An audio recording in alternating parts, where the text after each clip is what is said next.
नमस्कार। आज हम एक अहम सवाल पर बात करेंगे। किसी देश की आबादी, उसके लोग, वो उसकी ताकत हैं या एक तरह का बोझ? हाँ, ये सवाल बहुत महत्वपूर्ण है। हमारे पास कुछ टेक्स्ट बुक के अंश हैं जो इसी पर रोशनी डालते हैं कि कैसे लोग ही सही माहौल और मौके मिलने पर देश की सबसे बड़ी दौलत बन सकते हैं। बिल्कुल। तो आज हमारा मकसद ये समझना है कि ये जो चीजें हैं, शिक्षा, सेहत, रोजगार, ये कैसे लोगों को सिर्फ एक संख्या से बदलकर देश की तरक्की का इंजन बना सकती हैं। सही कहा।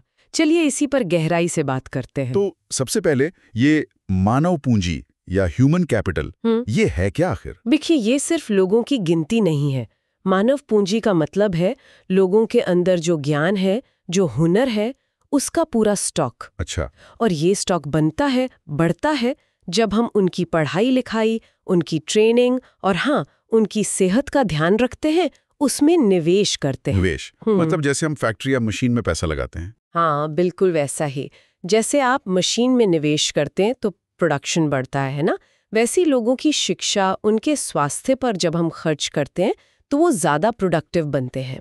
उनकी कमाने की क्षमता बढ़ती है और इससे आखिरकार देश की जो कुल आमदनी है, मतलब जीएनपी, उसमें भी इजाफा होता है। इसका कोई अच्छा उदाहरण है दुनिया में? बिल्कुल। जापान को देखिए। जापान। उनके पास कुदरती संसाधन मतलब नेचुरल रिसोर्सेज बहुत ज्यादा नहीं है, लेकिन उन्होंने शुरू से ही अपने लोगों पर, उनकी शिक्षा और स्वास्थ्य पर बहुत निवेश किया। और नतीजा हम सबके सामने है, वो एक विकसित देश बने। हाँ, मानव पूंजी के दम पर।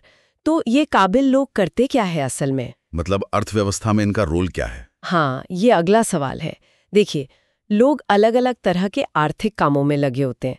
इनको हम मोटे तौर पर 3 हिस्सों में बांट सकते हैं। 3 हिस्से कौन कौन से? पहला है प्राथमिक क्षेत्र। इसमें खेतीबाड़ी, जंगल से लकड़ी काटना, खानों से खनिज निकालना, मछली पकड़ना, ये सब आता है। अच्छा, जो सीधे प्रकृति से जुड़ा हो। हाँ। फिर है दूसरा, द्वितीय क्षेत्र। इसमें आता है मैन्युफैक्चरिंग, मतलब फैक्ट्री में चीजें बनाना, जैसे गन्ने से चीनी बनाना या कपास से कपड़ा। समझ गई। और तीसरा? तीसरा है तृतीयक क्षेत्र, जिसे सेवा क्षेत्र भी कहते हैं। इसमें व्यापार, ट्रांसपोर्ट, कम्युनिकेशन, बैंकिंग, शिक्षा, स्वास्थ्य, पर्यटन, ये सारी सेवाएं आती हैं। और भारत में क्या स्थिति है इन क्षेत्रों की, रोजगार के लिहाज से? देखिए, भारत में आज भी मतलब ज्यादातर लोग वो प्राथमिक क्षेत्र, खासकर खेतीबाड़ी में ही लगे हुए हैं। ये सबसे बड़ा एम्प्लॉयर है। लेकिन यहाँ एक दिक्कत भी है जिसका जिक्र अक्सर होता है, प्रच्छन्न बेरोजगारी। हाँ, डिस्गाइज्ड अनएम्प्लॉयमेंट, मतलब छुपी हुई बेरोजगारी। ये क्या चीज है? इसका मतलब है कि किसी काम में जरूरत से ज्यादा लोग लगे हुए हैं। जैसे मान लीजिए खेत है, उस पर काम करने के लिए 5 लोगों की जरूरत है, पर वहां घर के 8 लोग लगे हुए हैं। अच्छा। तो वो जो अतिरिक्त 3 लोग हैं, वो दिखने में तो काम कर रहे हैं, पर असल में उनकी उत्पादकता शून्य है। अगर उनको हटा भी दें तो खेत की पैदावार कम नहीं होगी। वो एक तरह से बेरोजगार ही हैं। ये तो बड़ी अजीब सी स्थिति है। गांव में ज्यादा दिखती होगी। हाँ, खेती में ये आम है। हालांकि अब धीरे धीरे लोग द्वितीयक और तृतीयक क्षेत्रों की तरफ जा रहे हैं, जैसे जैसे मौके बन रहे हैं। और यहीं पे शिक्षा और स्किल का रोल आता है ना? बिल्कुल।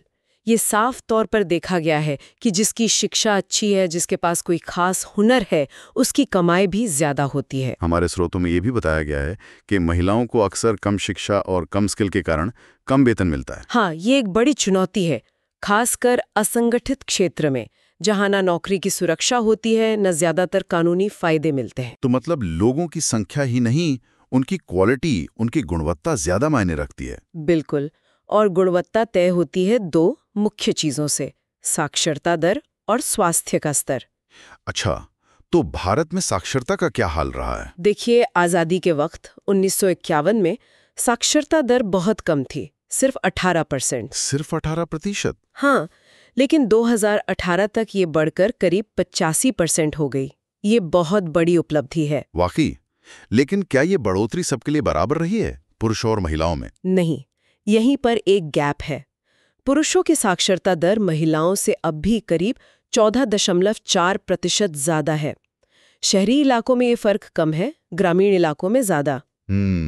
तो इस दिशा में और काम करने की जरूरत है। हाँ, और सरकार ने कदम उठाए भी हैं, जैसे सर्व शिक्षा अभियान है, जिसका लक्ष्य 6 से 14 साल के सभी बच्चों को स्कूली शिक्षा देना है। और वो स्कूलों में दोपहर के खाने वाली योजना भी है। हाँ, मिड डे मील स्कीम। इससे बच्चों का स्कूलों में आना मतलब एनरोलमेंट और अटेंडेंस दोनों बढ़ा है और उनका पोषण स्तर भी सुधरा है। ये तो हुई शिक्षा की बात। सेहत के मोर्चे पर क्या सुधार हुए? सेहत में भी काफी प्रगति हुई है। आप जीवन प्रत्याशा यानी लाइफ एक्सपेक्टेंसी को ही देख लीजिए। हाँ।